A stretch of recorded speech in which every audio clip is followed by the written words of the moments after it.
And hello, my name is AstroGamerSteve, and today I'm going to defy gravity. So as you can see, I am in survival mode, what with the hearts and the hunger bar, and now with the press of a single button I am hovering in midair. What? I am hovering in midair in survival mode, allowing me to safely get over this lava lake. Well, I say safely, it's still extremely hot, so you don't want to stay over it for too long, because obviously these little vapours can still get to you. Now, if I go over here, there's a hole in the floor. Now, what could this be? Well, it appears that there is a button down there, but I can't reach it because I'm too high up. Luckily, I have this gravity gem, so if I hold it, then it turns gravity back to normal, and I can use that at any point, including while I was over the lava, which would have been a less than fantastic idea. And now I can use this button and it will hover me at this level, which allows me to get onto this platform and reach this button.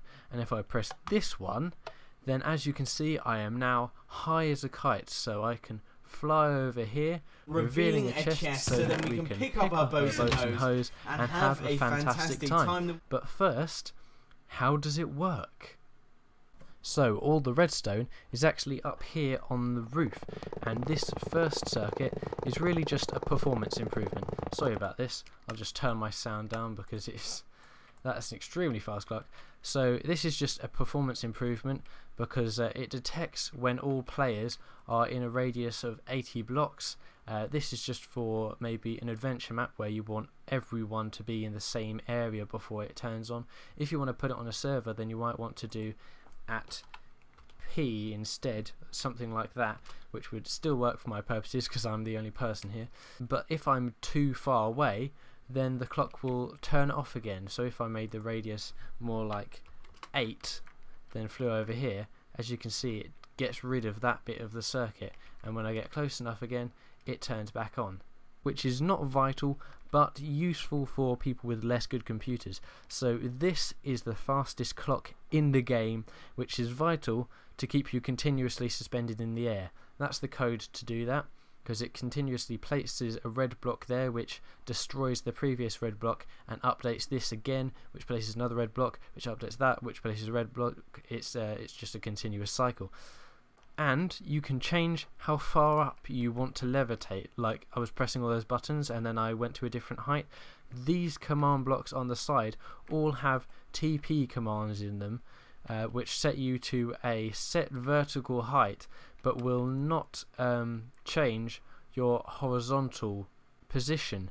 So you can move around the X and Z axis, because these don't change anything, but it will set you to a set vertical height, which in this case is 20.5.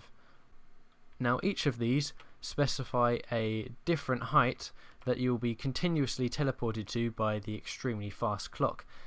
Now the buttons I was pressing around the room down in there cloned one of these command blocks into this position right here, where that quartz block now is, next to the clock, so you can't ever have two of these blocks running at the same time.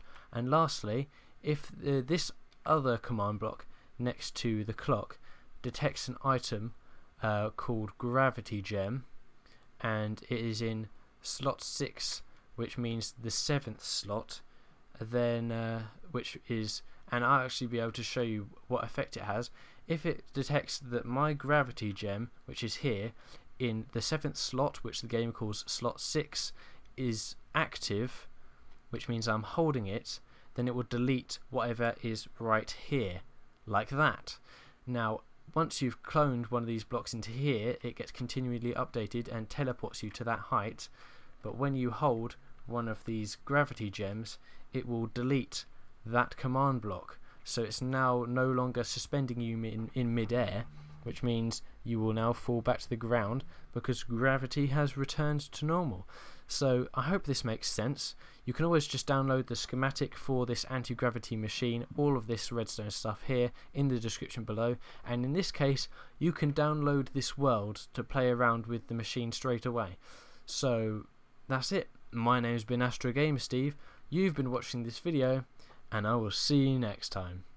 PS, as an idea for adventure map makers, if I wanted to get back down, obviously if I held my gem now, I might even die, so you could have this high enough that I can't use the gem right now, but and I'm also too high to get that button, so what I'd have to do is press the gem above this platform, then I can jump down here, and now I can press this button and fly back over here, so you have to kind of reverse engineer your way to get safely back. And now I can hold my gravity gem, turn gravity back on, and I'm safely back at the other side. The end.